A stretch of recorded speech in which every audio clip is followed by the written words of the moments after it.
전에 섬기던 교회 한 장로님은 참 멋진 분입니다. 영화 배우나 드라마 주인공처럼 훤칠한 외모를 가지셨고 너그럽고 온화한 성품에다 우리나라 인류 기업의 대표 이사로 사회적으로도 성공한 분이십니다. 그런데 이 장로님이 일만 열면 요즘 아이들 말처럼 깹니다. 그 중후하고 멋진 외모와는 어울리지 않게 투박한 경상도 사투리가 그 입에서 쏟아져 나오기 때문입니다. 서울 생활 꽤 오래 했음에도 불구하고 사투리가 조금도 바뀌지를 않았습니다. 그래서 농담 삼아 장로님은 말 안 하고 계실 때가 제일 멋지다라고 놀리기도 했습니다. 여러분은 어떻습니까? 여러분의 말은 어떻습니까? 사투리 얘기가 아닙니다. 여러분은 입을 열면 무슨 말이 나옵니까? 믿음의 말입니까? 믿음 없는 말입니까? 전에 전라도 담양의 대나무밭으로 유명한 중록원에 갔다가 바람에 움직이는 대나무 가지와 이파리의 흔들림을 보면서 그 풍광에 푹 빠졌던 적이 있습니다. 그때 알았습니다. 바람은 눈에 보이지 않는다는 말이 사실이 아니라는 것을 말입니다. 바람은 눈에 보이는 것이었습니다. 대나무 가지와 잎이 흔들리는 것을 보면서 저는 바람의 실체를 분명히 보았습니다. 믿음은 눈에 보이지 않는 것이라고 하지만 이 말 또한 사실이 아닙니다. 믿음은 눈에 보이는 것입니다. 어떻게 볼 수 있습니까? 말하는 것을 보면 압니다. 말을 보면 그 사람의 믿음이 보입니다. 여러분 자신의 믿음의 수준을 알고 싶다면 여러분 입에서 나오는 말이 어떤 말인지를 점검해 보시기 바랍니다. 믿는 사람이라면 믿는 사람답게 믿음의 말이 나와야 하지 않겠습니까? 그러나 믿는다고 하면서도 입만 열면 믿음 없는 말을 하고 사는 것은 아닌지 우리가 함께 생각해 보셔야 할 것입니다.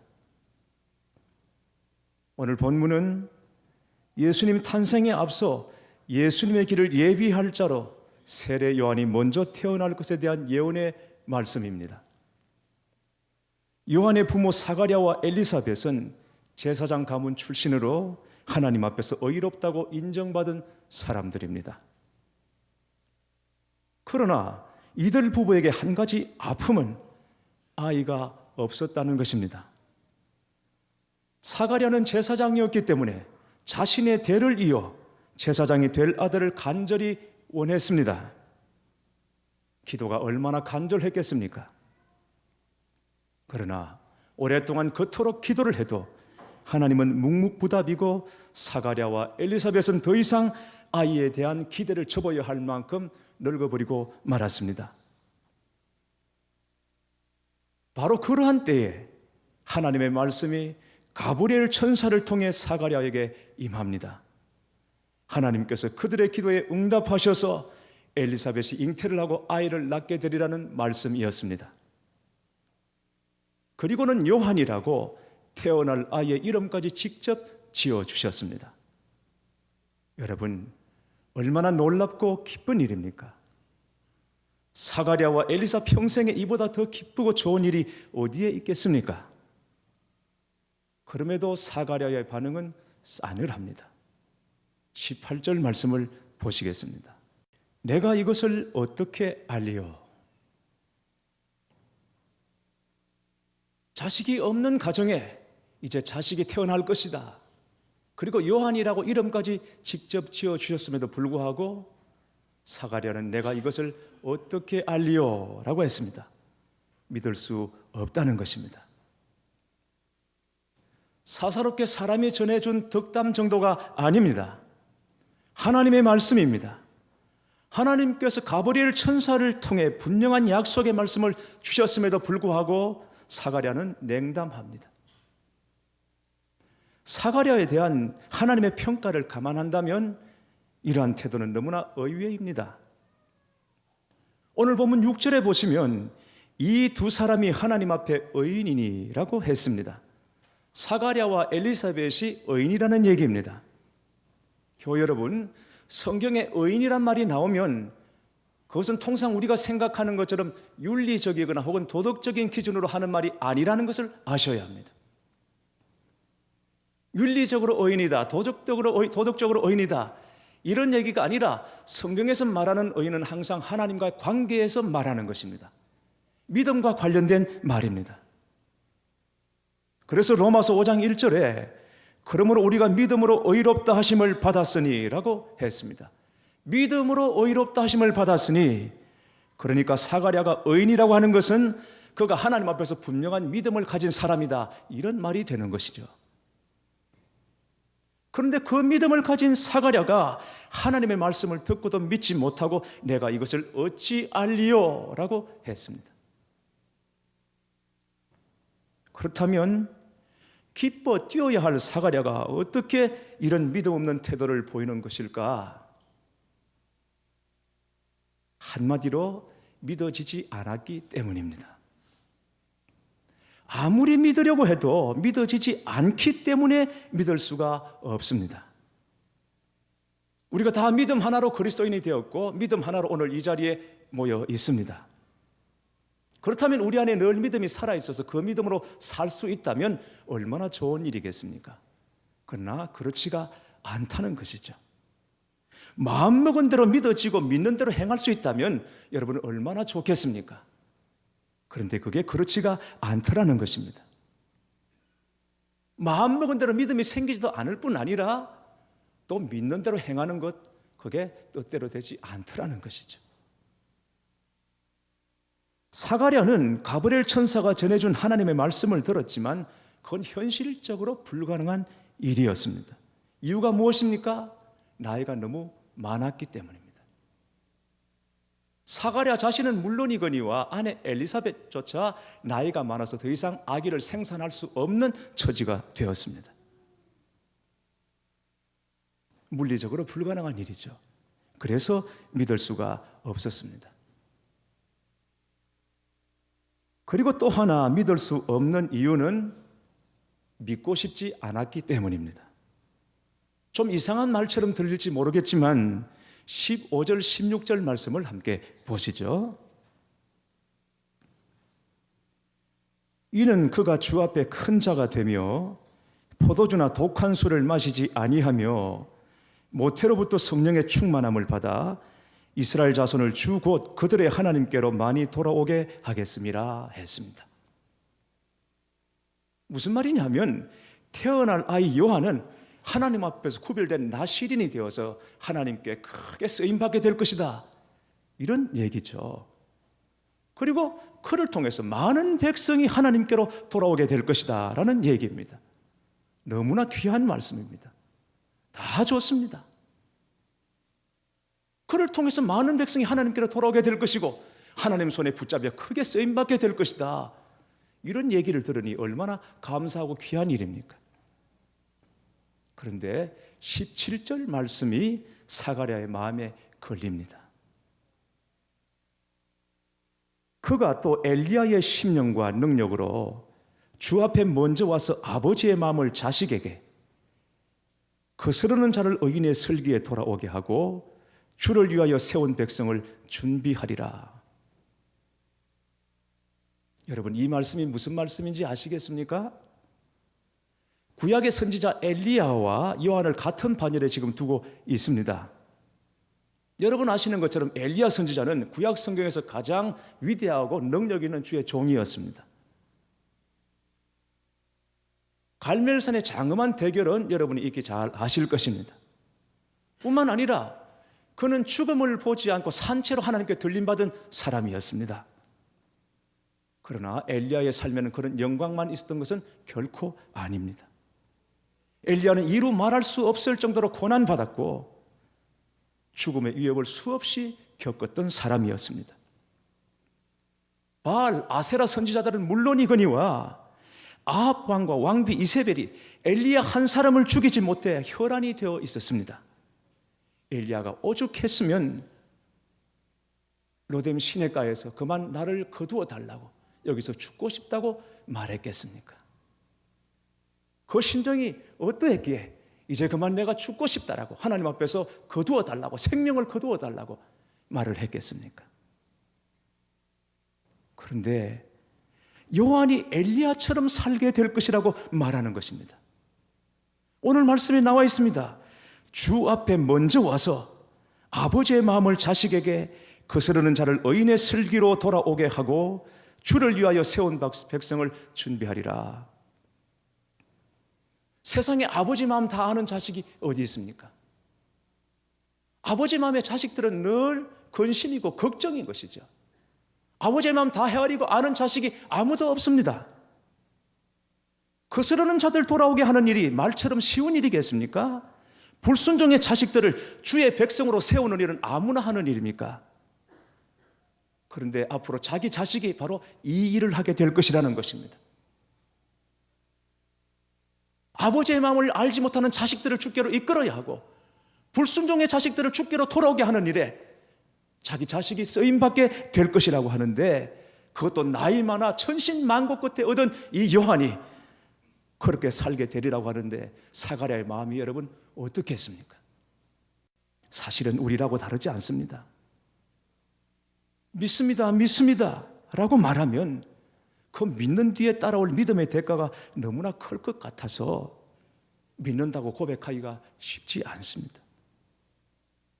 우리가 입으로는 은혜를 부르짖고 있지만, 은혜를 달라고, 은혜를 체험하게 해달라고, 그러나 은혜 받고 나면 너무 깊이 빠질까 봐, 그리고 헌신하게 될까 봐 은혜 받기를 주저하는 사람도 있지 않습니까? 우리는 늘 하나님의 뜻을 알고 싶어 합니다. 하나님의 뜻을 가르쳐 주시옵소서. 주님의 음성을 듣게 하시옵소서. 그러나 진짜 하나님의 뜻을 알고 싶고 주님의 음성을 듣고 싶으신지 여러분 마음에 물어보십시오. 여러분 정말 하나님의 뜻을 알고 싶으십니까? 정말 주님의 음성을 듣고 싶으십니까? 만약 우리가 하나님의 뜻을 알았고 주님의 음성을 들었다면 그 말씀에 순종해야 하는 것입니다.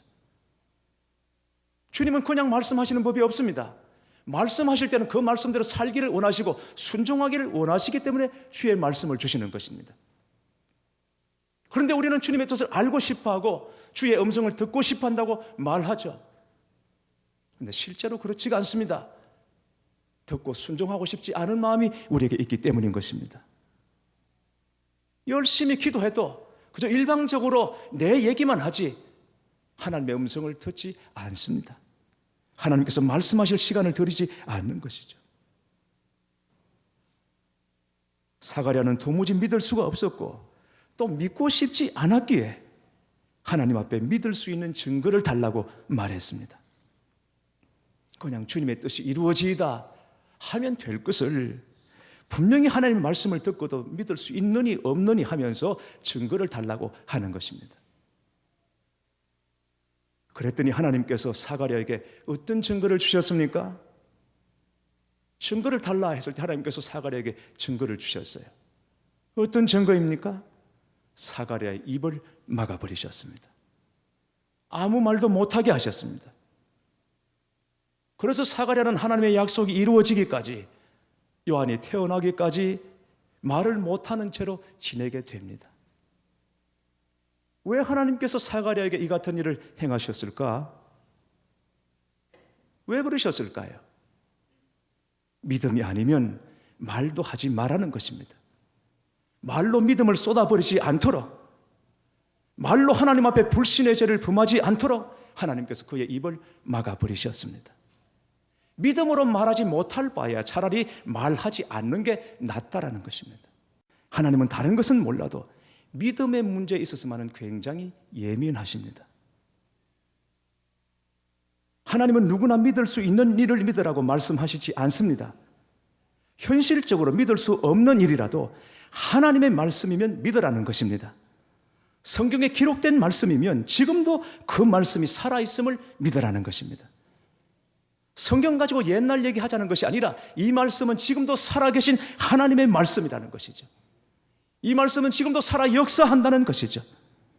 사람의 생각이나 판단이나 경험으로는 믿을 수 없다 하더라도 하나님의 말씀이면 믿으라는 것입니다. 우리가 믿을 만해서가 아니라 전능하신 하나님의 말씀이기 때문에 믿으라는 것입니다. 하나님은 가능성과 이해를 넘어서 우리에게 믿음을 요구하십니다. 이 말씀을 이해하라, 그런 것이 아니라 이 말씀을 믿으라고 말씀하시는 것입니다. 교회 여러분, 여러분은 어떤 말씀이나 어떤 일 혹은 어떤 상황에 직면하면 믿기가 어려우십니까? 제 경우를 말씀드리자면 저는 성경이 하나님의 완전한 계시요 완전한 진리인 것을 믿습니다. 이 말씀은 지금도 살아있어 우리 삶의 실제가 되는 것을 저는 믿고 확신합니다. 그런데 제가 정말 믿기 어려운 것은 바로 저 자신에 대한 믿음인 것입니다. 누군가 저에 대해서 축복을 한다든지 하나님의 말씀이라고 대언해주면 그걸 그대로 받지를 못하고 그냥 듣기 좋은 말이라고 하는 거겠지, 이런 식으로 받더라는 것입니다. 믿어지지 않습니다. 몇 주 전에 크리스티 김 선교사님이 오셔서 말씀을 전해주셨죠. 예배 마치고 가시기 전에 저를 위해서 기도해 주셨는데 기도하는 중에 저를 신실한 종이라고 했습니다. 순간 제 마음에 예배 중에 말씀에 큰 은혜를 받았는데 그만 그 은혜가 흔들리는 것 같았습니다. 믿기가 어려웠습니다. 이분이 집회를 많이 다닌다고 하더니 사람 대하는 요령이 생기셨나, 이런 생각이 제가 기도 받는 중에 일어났던 것이죠. 제가 저를 알지 않습니까?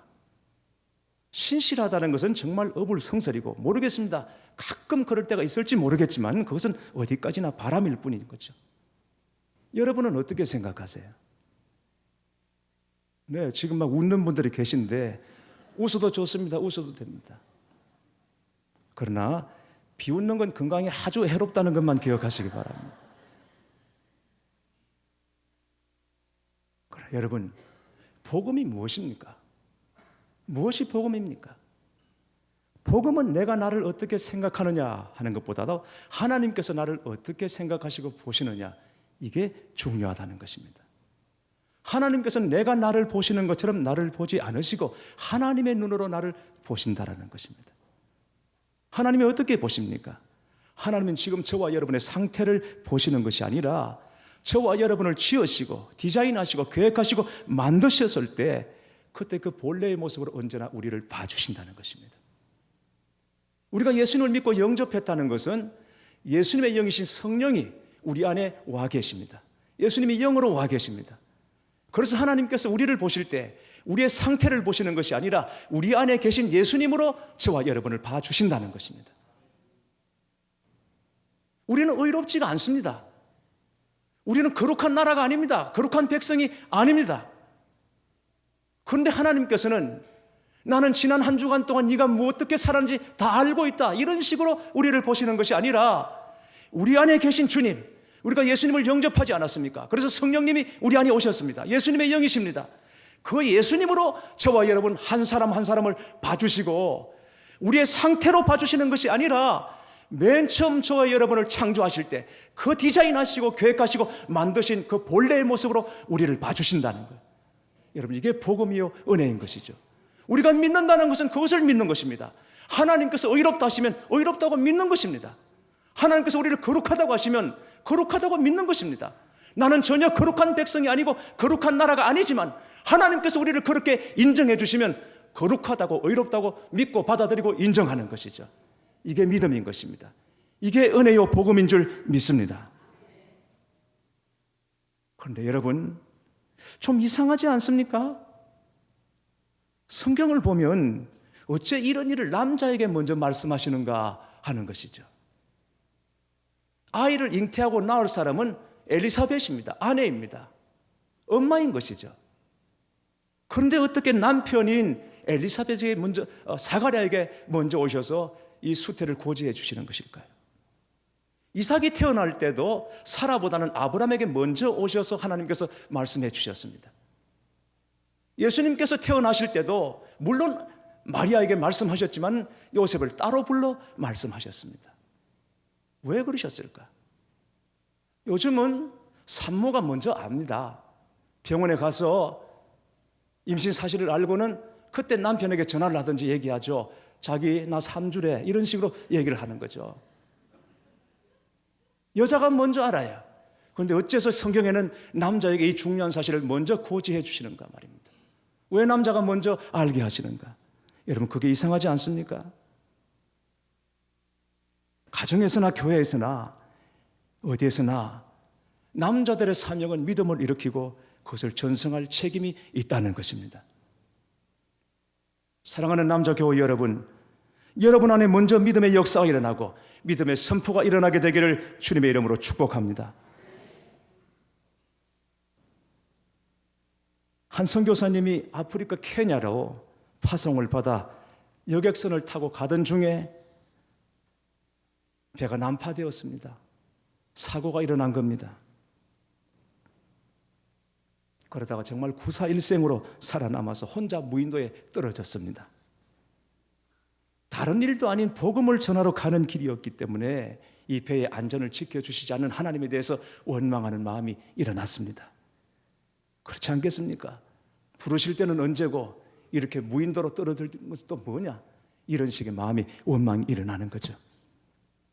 그러나 이 선교사님이 절대 내 입으로 하나님을 원망하는 말을 입 밖에 내지 않으리라 다짐을 하고는 입을 꾹 다물었습니다. 무인도에서 혼자라는 외로움을 느낄 틈도 없이 어떻게든 거기서 살아남아야 했습니다. 그래서 먼저 돌과 나무를 엮어서 움막을 짓고는 햇볕을 피하고 밤의 추위를 견뎌냈습니다. 그리고는 이 무인도 생활이 얼마나 될지 알 수 없었기 때문에 급히 식량이 될 만한 것들을 확보해야 했습니다. 섬의 구석구석을 뒤졌습니다. 그러나 먹을 것이라고 그렇게 많지를 않았어요. 그래도 살아남기 위해서는 필사의 노력을 기울여야 했습니다. 그런데 여러분, 이게 웬일입니까? 다음 날 잠깐 자리를 비운 사이에 그만 움막에 불이 나고 말았습니다. 멀리서 연기가 나는 것을 보고 부랴부랴 달려왔지만은 그때는 이미 움막이 다 타버리고 난 뒤였습니다. 선교사님은 기가 막혔습니다. 털썩 주저앉아 원망이 목까지 차올랐습니다. 그러나 그 순간 선교사님이 다시 마음을 다잡고 하나님 앞에서 의지적으로 찬양하기 시작했습니다. 찬양할 기분도 감정도 여건도 아니었습니다. 순전히 의지적이었습니다. 하나님의 찬양을 하는데 한참 찬양하는 중에 감사의 기도가 그의 입에서 터져 나왔습니다. 그렇게 감사 기도를 하고 난 다음에 막 고개를 드는 순간 어디선가 배고동 소리가 들려왔습니다. 배 한 척이 무인도로 다가오고 있는 것이었습니다. 선교사님은 드디어 무인도에서 구출되었습니다. 그 뜻밖의 일에 대해서 선장에게 물었습니다. 섬에 사람이 있다는 사실을 어떻게 아셨습니까? 그랬더니 선장이 의외라는 반응을 보였습니다. 당신이 불을 피워 연기를 올리지 않았습니까? 우리는 그 연기를 보고 찾아왔습니다. 라고 하더라는 것이죠.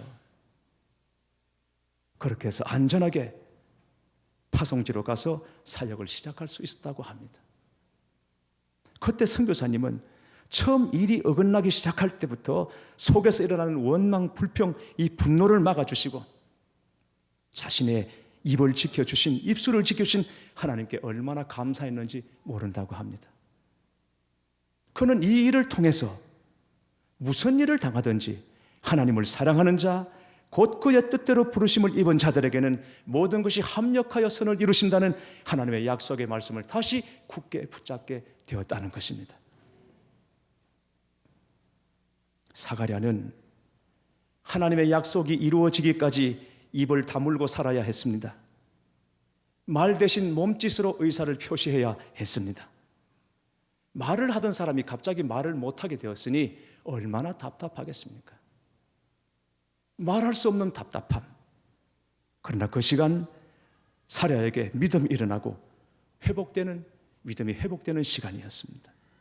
그는 말 못하는 답답함 중에 하나님의 뜻이 이루어지기를 기다리면서 기도했을 것입니다. 그러다가 마침내 하나님의 약속이 이루어지고 사가랴의 말문이 다시 열렸을 때 그가 외쳤을 첫 마디는 어떤 말이었을까요? 궁금하지 않습니까? 우리는 상황이나 환경이나 감정대로 성급하게 말하기보다는 믿음의 말이 나오기까지 기다려야 할 때가 있습니다. 여러분, 우리도 한번 결단해 보시면 어떨까요? 믿음이 아니면 말하지 않으리라. 오직 믿음으로만 말하리라. 물론 쉽지 않겠지만 한번 결단해 보시고 여러분 기도해 보시지 않겠습니까? 혹시 오늘부터 우리 교회 중에 누군가 말을 안 하고 지내든지 혹은 손짓 몸짓으로 이렇게 한다면 이분이 지금 믿음의 싸움을 싸고 있구나 생각하시고 격려하시고 우리 기도해 주시기로 하십시다. 그러나 저는 우리 성도님들이 말 안 하고 있을 때보다도 입을 열어 말할 때가 훨씬 더 멋있고 아름답고 영향력 있고 입을 열어 말할 때 훨씬 더 권세 있는 그리스도인들이 되시기를 주님의 이름으로 축원합니다.